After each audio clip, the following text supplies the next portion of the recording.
The Eyes Have It by Ruskin Bond E60. Adapted and modified by Kulwant Singh Sandhu.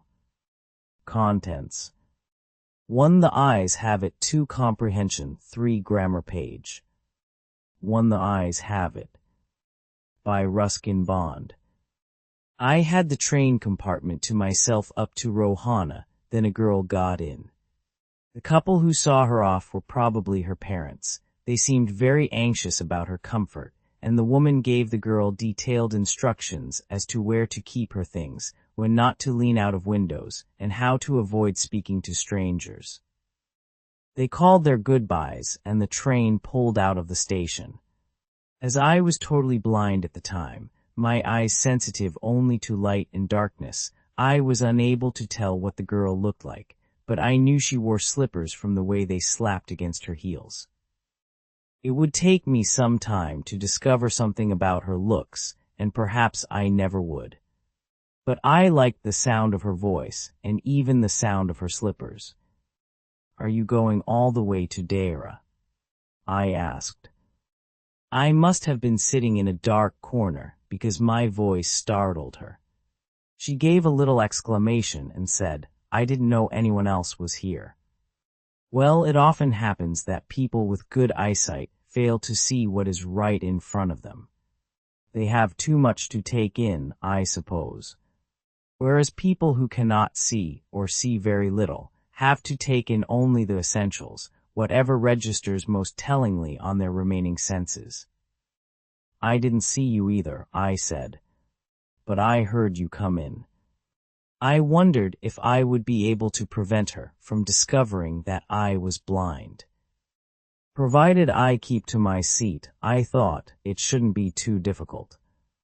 The girl said, "I'm getting off at Saharampur. My aunt is meeting me there, then I had better not get too familiar," I replied. Ants are usually formidable creatures. "Where are you going?" she asked. "To Dehra and then to Mussoorie." "Oh, how lucky you are. I wish I were going to Mussoorie. I love the hills. Especially in October." "Yes, this is the best time," I said, calling on my memories. "The hills are covered with wild dahlias, the sun is delicious, and at night you can sit in front of a log fire and drink a little brandy. Most of the tourists have gone, and the roads are quiet and almost deserted.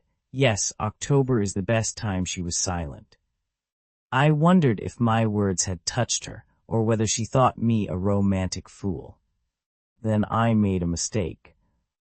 "What is it like outside?" I asked. She seemed to find nothing strange in the question. Had she noticed already that I could not see? But her next question removed my doubts. "Why don't you look out of the window?" she asked. I moved easily along the berth and felt for the window ledge. The window was open, and I faced it, making a pretense of studying the landscape. I heard the panting of the engine, the rumble of the wheels, and in my mind's eye, I could see telegraph posts flashing by. "Have you noticed," I ventured, "that the trees seem to be moving while we seem to be standing still?" "That always happens," she said. "Do you see any animals?" "No," I answered quite confidently. I knew that there were hardly any animals left in the forests near Dehra. I turned from the window and faced the girl, and for a while we sat in silence. "You have an interesting face," I remarked. I was becoming quite daring, but it was a safe remark. Few girls can resist flattery. She laughed pleasantly, a clear, ringing laugh. "It's nice to be told I have an interesting face. I'm tired of people telling me I have a pretty face." "Oh, so you do have a pretty face," thought I, and aloud I said, "Well, an interesting face can also be pretty."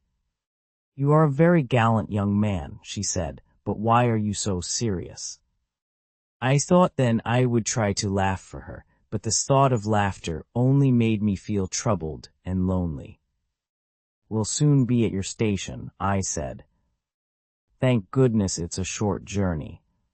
I can't bear to sit in a train for more than 2 or 3 hours. Yet I was prepared to sit there for almost any length of time, just to listen to her talking. Her voice had the sparkle of a mountain stream. As soon as she left the train, she would forget our brief encounter, but it would stay with me for the rest of the journey and for some time after. The engine's whistle shrieked, the carriage wheels changed their sound and rhythm, the girl got up and began to collect her things. I wondered if she wore her hair in a bun, or if it was plaited. Perhaps it was hanging loose over her shoulders, or was it cut very short? The train drew slowly into the station. Outside there was the shouting of porters and vendors, and a high-pitched female voice near the carriage door. That voice must have belonged to the girl's aunt. "Goodbye," the girl said. She was standing very close to me, so close that the perfume from her hair was tantalizing. I wanted to raise my hand and touch her hair, but she moved away. Only the scent of perfume still lingered where she had stood. There was some confusion in the doorway. A man getting into the compartment stammered an apology. Then the door banged, and the world was shut out again. I returned to my berth. The guard blew his whistle, and we moved off. Once again I had a game to play and a new fellow traveler. The train gathered speed, the wheels took up their song, the carriage groaned and shook. I found the window and sat in front of it, staring into the daylight that was darkness for me. So many things were happening outside the window. It could be a fascinating game, guessing what went on out there. The man who had entered the compartment broke into my reverie. "You must be disappointed," he said.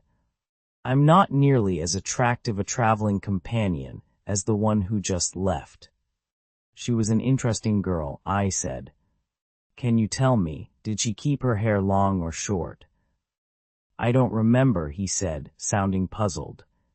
"It was her eyes I noticed, not her hair. She had beautiful eyes, but they were of no use to her. She was completely blind. Did you notice?" 2. Comprehension.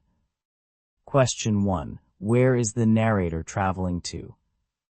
Question 2. Why can't the narrator see the girl's appearance? Question 3. What does the narrator notice about the girl when she enters the train? Question 4. Where is the girl getting off the train? Question 5. What surprising fact does the new passenger reveal about the girl? Answers. Answer 1. The narrator is traveling to Deira and then to Mussoorie. Answer 2. The narrator is blind and can only sense light and darkness. Answer 3. He notices the sound of her slippers slapping against her heels and the sound of her voice. Answer 4. The girl is getting off at Saharampur. Answer 5. The new passenger reveals that the girl is completely blind. 3 grammar page.